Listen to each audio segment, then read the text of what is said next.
सवाल है, एक तंबू का आकार नीचे से वृत्तीय बेलन का है और ऊपर से उसी आधार पर के समवृत्तीय शंकु का है। बेलन का व्यास 4 मीटर है। बेलनाकार भाग की ऊंचाई 2.1 मीटर है, जबकि शंकु की तिरछी ऊंचाई 2.8 मीटर है। तंबू में लगे कैनवास का क्षेत्रफल निकालिए। 500 रुपये प्रति वर्ग मीटर की दर से कैनवास का मूल्य निकालें। इसका कैनवास का क्षेत्रफल और इसका मूल्य निकालना है। तो हम लोग बनाते हैं। सबसे पहले इसका हम चित्र बना लेते हैं। नीचे से कर रहा है सवाल कि बेलनाकार है और ऊपर से शंकुआकार है।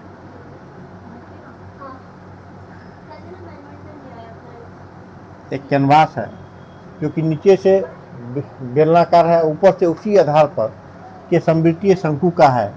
बेलन का व्यास 4 मीटर है। इसका व्यास दिया हुआ है 4 मीटर। बेलनाकार भाग की ऊंचाई 2.1 मीटर है और शंकु की तिरछी ऊंचाई 2.8 मीटर है। इतना चीज दिया हुआ है, तो हमको क्या निकालना है? तंबू में लगे कैनवास का क्षेत्रफल, इसका क्षेत्रफल, तो यानी ये बेलन का भी वक्रपृष्ठ का क्षेत्रफल निकालना होगा और ये शंकु का वक्रपृष्ठ का क्षेत्रफल निकालना होगा। चलिए हम लोग निकालते हैं। पहले आप चैनल पर नए हैं तो लाइक एवं सब्सक्राइब करना मत भूलिएगा। अब देखिए, लिखेंगे तंबू में लगे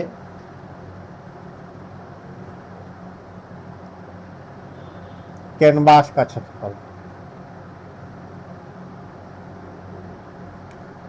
तंबू में लगे कैनवास का क्षेत्रफल क्या होगा? बेलन का वक्रपृष्ठ का क्षेत्रफल होगा। बेलन का वक्रपृष्ठ का क्षेत्रफल प्लस शंकु का भी वक्रपृष्ठ का क्षेत्रफल होगा। इसमें आधार नहीं होगा।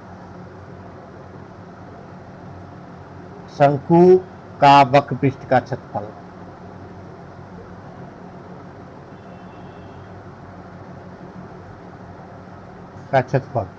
अब देखिए, बेलन का वक्रपृष्ठ का क्षेत्रफल का फार्मूला होता है 2πr(h) और शंकु का वक्रपृष्ठ का क्षेत्रफल होता है πr(l). अब इसमें क्या क्या हमको दिया हुआ है, पहले ये चेक कर लेते हैं। ये क्या है? व्यास है।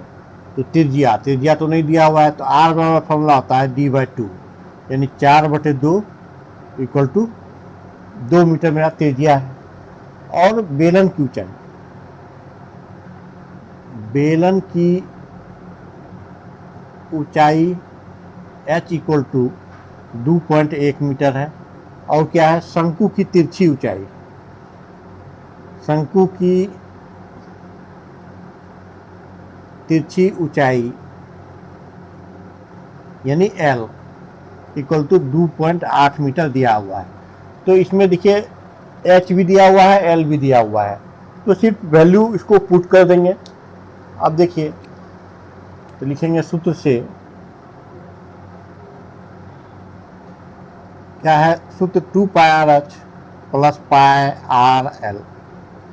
तो 2 इंटू पाई का मान होता है 22/7। r मेरा है 2 मीटर गुना L में 2.8 है, प्लस πr(l). पाई का मान होता है 22, r का मान है 2 मीटर और L ये 2πr(h), यहाँ पर h है 2.1 और यहाँ पर L है 2.8। अब देखिए, इसको कैलकुलेट करते हैं। ये पॉइंट जाएगा तो नीचे 10 हो जाएगा, ये पॉइंट जाएगा तो यहाँ भी नीचे 10 हो जाएगा। 7 चौक 28, 4 बार में। और कोई कैलकुलेट होगा, 7 तिया 21, नीचे 10 अभी रहने देते हैं, कैलकुलेशन के लिए आसान होगा। अब 22 दूनी 44 और 44 दूनी 88 गुना 3, 8 तिया 24 के 4 बाकी 2, 8 तिया 24 2 26, 264/10 आएगा। आप प्लस इसको गुना करते हैं 22 दूनी 44 और गुना 4, तो 4 चौक 16, 4 चौक 16 1 17, 176/10। अब इसको कैलकुलेट करते हैं। 10 और 10 का लघुत्तम 10 आएगा।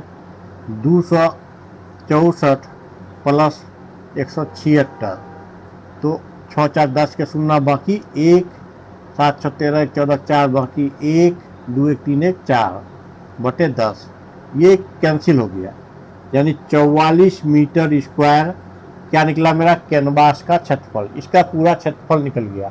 और क्या निकालना है, 5 रुपये प्रति वर्ग मीटर की दर से कैनवास का मूल्य भी निकालना है। तो देखिए,